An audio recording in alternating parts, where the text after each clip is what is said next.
When you open your mailbox one day next February, you'll get your reappraisal notice.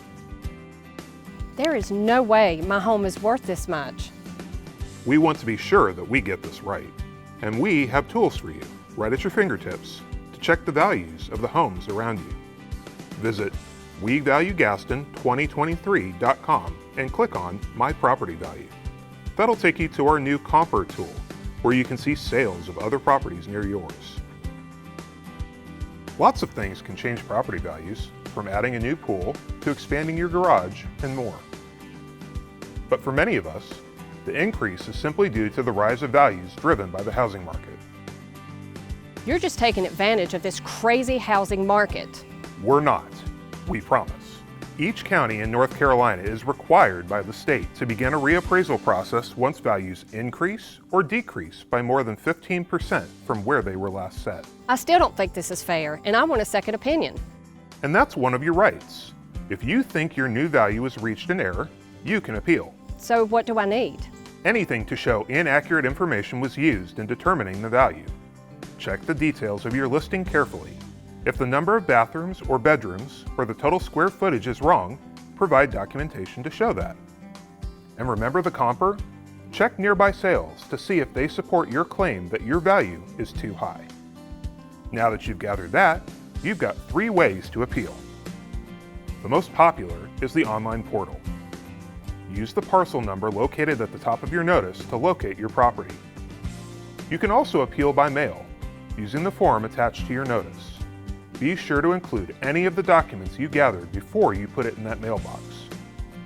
Lastly, you can appeal in person.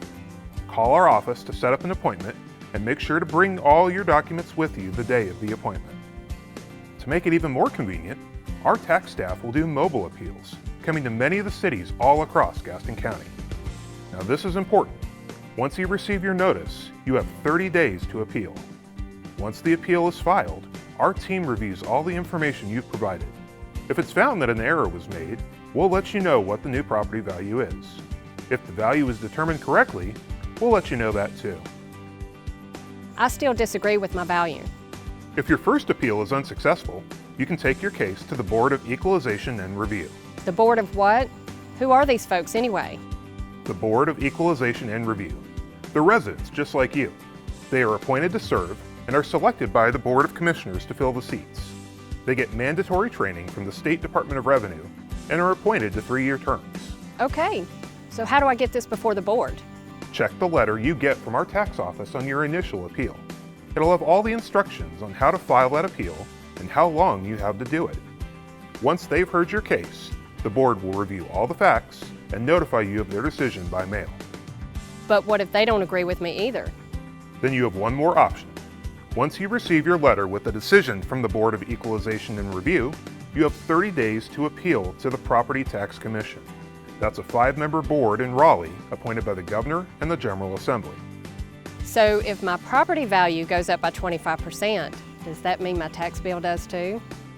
No. The setting of the values is only half the process. In the spring, the county manager recommends a budget to the Board of Commissioners, and they vote in late May or early June on where to set the tax rate.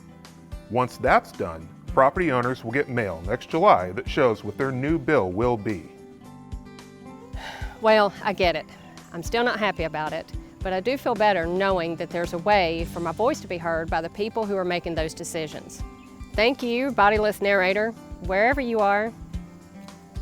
I've been here the whole time.